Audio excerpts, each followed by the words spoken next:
I'm Rajeshri Venkatramanan, reading 120 words English shorthand dictation. You please practice each dictation 3 or 4 times and subscribe it into English also. Please subscribe, share and like. Okay, start. Unfortunately, the scope for reducing prices of mass consumption goods is limited. In fact, in the case of food grains, which alone account for more than 50% of the consumption basket of the poor, high prices are actually protected and supported by government as an incentive to producers, and the price at which wheat is sold in ration shops is already subsidized to the extent of about 37%. Industrial goods, on the other hand,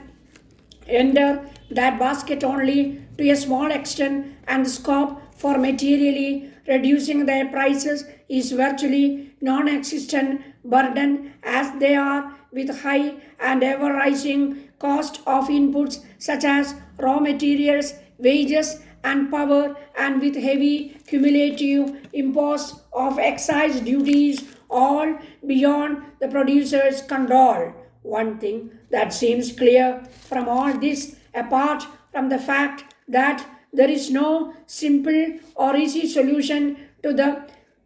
interdependent problems of poverty, growth and inflation, is that is mass unemployment and low purchasing power perpetuated by inadequate economic growth and not scarcity, which are at the root of our economic predicament.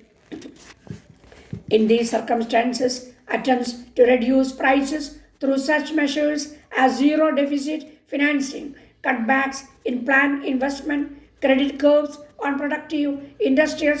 quarters, and contractions of money supply, while they may yield results for a short while, will inevitably impede growth and spread unemployment and poverty if maintained in force too long. It seems evident, therefore, that the real solution to the problem lies instead in accelerating the process of growth by increasing investment and production, particularly in consumption goods, and by creating maximum opportunities for productive employment. Only thus can be made bearable the high prices and such degree of inflation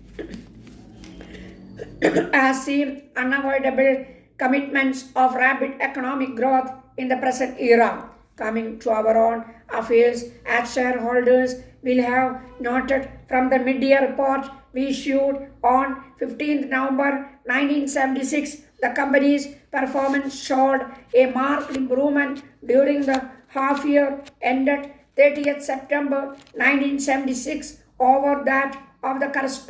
corresponding period of the previous year, both in the production and profit,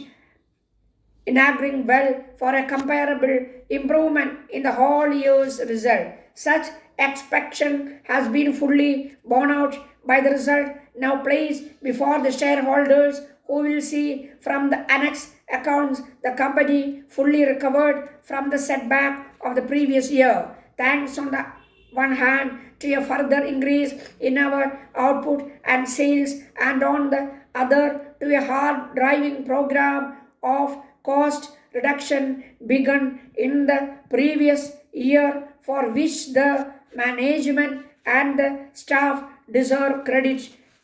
The increase in profit before tax rupees 5.4 crores of 42% is all the more gratifying for having been achieved after bearing an increased burden of rupees 2.4 crores in depreciation and interest the previous year, but accounted for during 1976-77. Shareholders may feel disappointed that the increase in the company's profit has been fully absorbed by appreciations. But as stated in the director's report, they were helpless in view of the mandatory constraints imposed on the company, and the dividend they recommend was the maximum permitted in view of the steep rise in cost since steel prices were last raised by government, and the fact that the company spends year after year on the plan for larger amounts than government acquires us to set aside to the planned modernization and development fund. We have represented to government that this requirement should be lifted. I have every hope that will shortly be done, enabling up from next year to pay dividends from current profits instead of from reserves. In the meantime, I hope shareholders will derive satisfaction from the fact that the amount of dividend to be paid per share is 29% higher than in the previous year. One can be thankful that the Indian steel industry, including our own company, was able to make good progress and achieve a substantial rise in production and profit in a year when demand was low and stocks of unsold steel remain high. It is a sobering thought, however, to realize that the Indian steel industry's relative prosperity as compared to the serious straits in which the industry abroad finds itself was due in large measure to the slow rate of its growth during the past 20 years. Had the unrealistic expansion plans that late materialized, our industry would have been in serious trouble today. This state of affairs hold an important lesson as well as a warning in regard to future plans of development of our steel industry in the light of the heavy penalties for excessive capacity suffered in other countries.